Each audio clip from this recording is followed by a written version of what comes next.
Okay, sorry, let me share my screen and make sure you have access to see the presentation.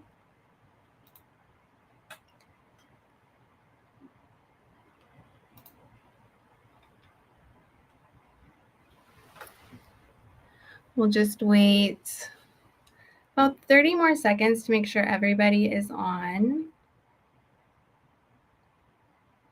And this is recorded, and this presentation will be uploaded onto the Mountain House High School website.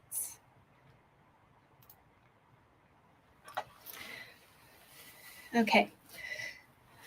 So for this presentation, we are going to go over the A through G course requirements. I am Mrs. Myers. I'm one of the counselors at Mountain House High School. So we will get started. So when we talk about the A through G course requirements, we're referring to the course requirements for admissions into the UC or CSU campus. So this slide is showing you the variety of campuses throughout California. If you look at the UC campuses, you'll notice that we do have UC San Francisco listed, but please note that that's a graduate school only. So students that are graduating from Mountain House High School would not have the option to apply directly to UC San Francisco. All the other UC campuses, though, do take freshman admissions. Next to the UC campuses is the list of the CSU campuses throughout California. Obviously, there's a lot more CSU campuses compared to the UC system. The UC campuses are regarded more for their research institutions. So typically from the UC campuses, students will be, will have more opportunities essentially to earn doctoral degrees. The CSU campuses are more geared for students going more into like work-related fields. So the UC campuses, those are your research-based institutions. So that's the big difference between a UC and CSU campus. Some other things to consider are the UC campuses tend to be a little bit more expensive compared to the CSU in regards to tuition costs. With that being said, all campuses, the UC and CSU, will be offering bachelor's degrees, master's degrees, and then when you get into doctoral degrees, you might want to just make sure that your specific institution offers that. So moving on to the specifics about A through G requirements, A through G is a sequence of 15 high school courses. Within those courses, students must earn a C or better. Completing the courses and earning a C or better will ensure that your student is meeting the minimum requirements for eligibility with the CSU and UC system. Most of the classes offered at Mountain House High School are approved A through G courses. However, we do have some classes that are not approved as an A through G course. Some of those classes that are not approved are typically your PE classes or a TA course or a science lab tech class. For more information about the classes that we offer at Mountain House High School that are A through G approved, you can look at the UC Articulation website, and we have the link on this PowerPoint, and you would just search Mountain House High School. So by doing that, you will get a list of all the classes offered at Mountain House High School that are A through G approved. Another way to find out if a course offered at Mountain House High School is A through G approved is by looking at the student's transcript. So if you look at the transcript and you see a P or P plus next to the course title, that is indicating that that is an approved college prep course. When a student is looking at their high school transcript, something to note is that the GPA on the high school transcript is not the UC-CSU GPA. The UC-CSU GPA is the GPA comprised of coursework completed in 10th and 11th grade, And they're only looking at those A through G classes only. So they're not looking at PE courses or non-A through G classes taking in 10th or 11th grade in terms of that GPA calculation. We actually have a presentation later this evening that will help students calculate that CSU UC GPA. And these PowerPoints will be posted on the high school website for your reference. Okay, so moving on to the specifics about the courses that comprise that A through G course sequence. In the subject area of history, students are required to complete 2 years of history. Students will be required to complete 4 years of English to maintain A through G eligibility. When it comes to math, students must complete 3 years of math, but 4 years is actually recommended. When it comes to mathematics, the colleges are really looking at the level. So essentially, students need to get to the level of Math 3 to ensure their eligibility with the A through G coursework. An additional year of math is typically pre-calculus, statistics, calculus, advanced entrepreneurial math. Those courses could suffice for that additional year of math that's recommended. When it comes to science, the UC and CSU system will require 2 years of science, but they actually recommend 3 years. When it comes to foreign language, students are required to complete 2 years of a foreign language, but 3 years are recommended. And similar to math, when we look at foreign language, they're really looking at the level. So if your student is successful at Spanish 3, for example, that would be equivalent to 3 years of a language. Sometimes we have students that are fluent in a particular language. For instance, if your student is fluent in Spanish and they can demonstrate that they have the knowledge in that particular language, sometimes those students are able to move into a higher level and they would be earning those years. So for example, if your student is fluent in Spanish and we move them to Spanish 2, that would be viewed as 2 years of that language, and that student would have met that language requirement for A through G eligibility. Language is really the only class where we would advance a student to a higher level without having the lower level completed. And we will only do that if this student is fluent in a particular language.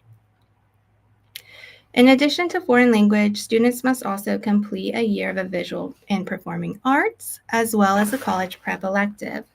Within all of these courses, students must earn a C or better.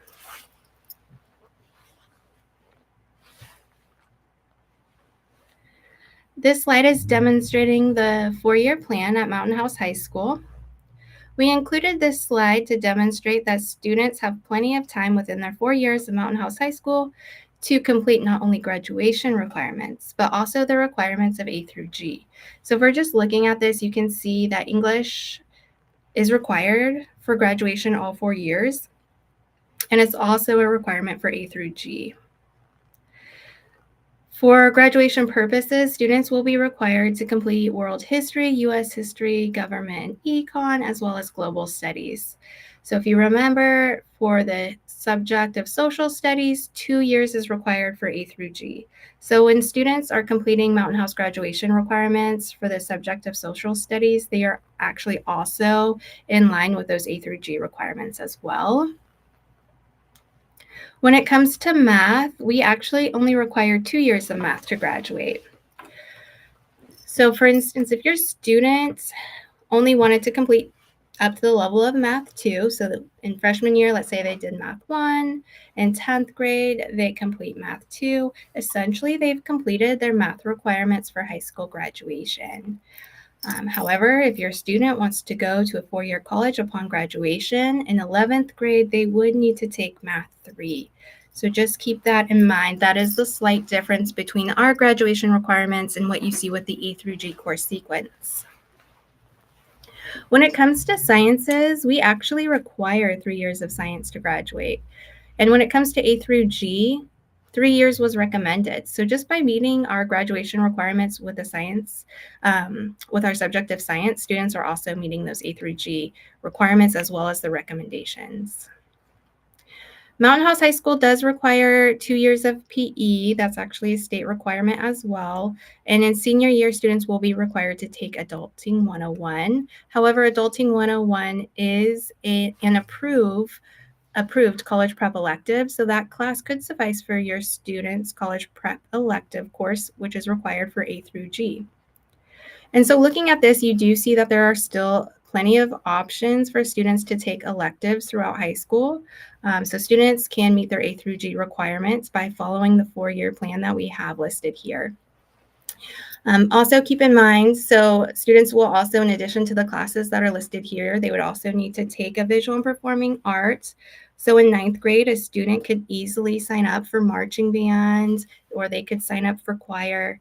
And then in 10th and 11th grade, they can take their foreign language. So there's plenty of time for students to complete A through G requirements, as well as all those graduation requirements. And additionally, they'll still have time to take those flex periods. So if you remember, a standard schedule with us is 6 classes with a flex. So students definitely have plenty of time to get everything completed to be on track for 4-year college after high school if that's their goal. So in a situation where a student earns a D or an F in a class, they would need to fix that course if they were interested in being 4-year eligible. If you remember, students need to earn C's or better in all of their A through G courses. So if your student does earn a D or F, they have opportunities to fix those grades. The most common way a student will fix a grade is through summer school. We also have students retaking classes the following year. So if a student has multiple classes they need to make up, they might need to utilize summer school, and they might also need to have a class that they need to repeat in their academic schedule as well. There might be some other options with taking classes outside of the high school, but that's pretty rare. So if your student is in a situation where they can't attend summer school, they can't adjust their schedule, they'll need to talk with their counselor about other opportunities for them to fix a D or F grade. There might be other opportunities, but those are things that, like I said, are pretty rare. So they definitely would want to make sure that they're touching base with their counselor. I often get students that are interested in fixing a grade of C or higher, but please keep in mind that students are not eligible to retake a class in which they earned a C or higher to improve their overall GPA. And that is actually a rule that has been established by the college system. So let's say your student earned a C in let's say their French class, French 1, for instance. Let's say they earned a C, but they want their GPA to improve. If they retake that class and they earn an A, colleges will still only accept that first attempt that was the C.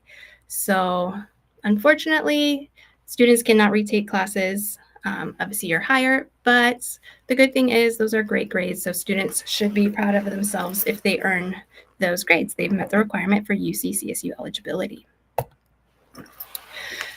Something to keep in mind is there are additional requirements outside of just the coursework that students must complete to be eligible for a UC or CSU campus.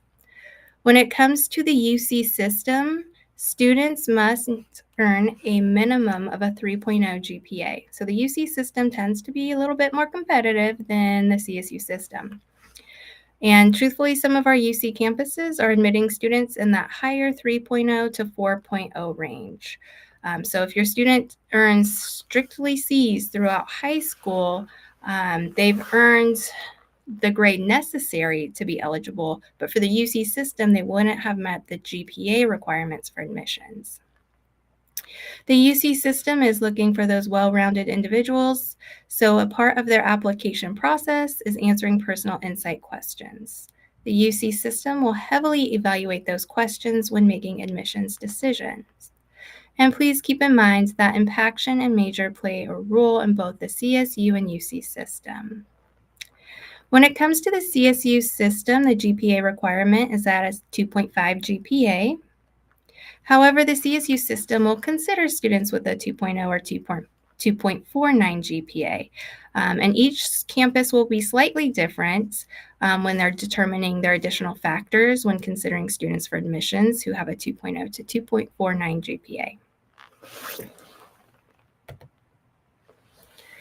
Something to keep in mind is counselors at Mountain House High School are advising on the UC-CSU system, but there are also a variety of private and out-of-state colleges outside that students might be interested in applying to.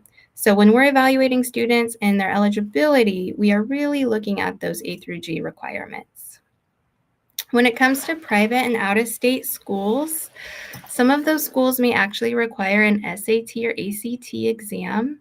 So UC and CSU, they are not utilizing ACT or SAT in terms of admissions decisions. But when you're applying to a private or out-of-state college, they may actually have those exams as part of their requirements for admissions.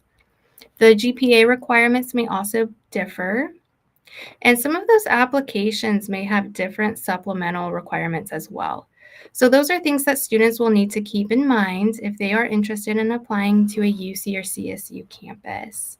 With that being said, A through G is still a good line to follow if you are interested in applying to a private or out-of-state institution. And please keep in mind that it's the student's responsibility to ensure that they are meeting the requirements of any college coursework outside of the UC or CSU system. So high school counselors are here to help students if they need any assistance with researching private or out-of-state colleges. But ultimately, it will be the student's responsibility to ensure they're meeting those requirements. So this was just a brief overview of A through G requirements as well as requirements to get into the UC and CSU system. We have a little bit of time before the next presentation, so I could pop over to the chat to see if there are any questions listed. So just hang with me for a second while I check the chat really quick to see if there's anything in there.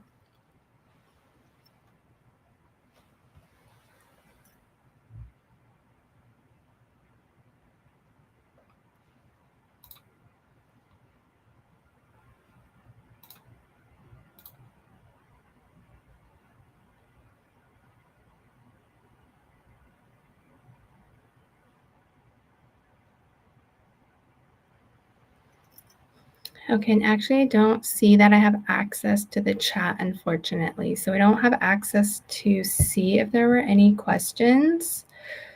So in order for us to stay on time with our other presentation, so Mrs. Gamez will shortly be presenting on non-MHHS courses.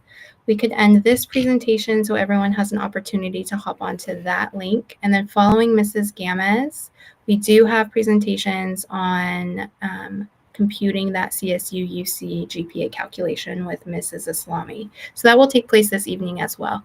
So I'm going to end this stream so students and families have opportunities to jump on to the next link, which will be Mrs. Gamez with the non-MHHS courses. Thank you so much. Bye-bye.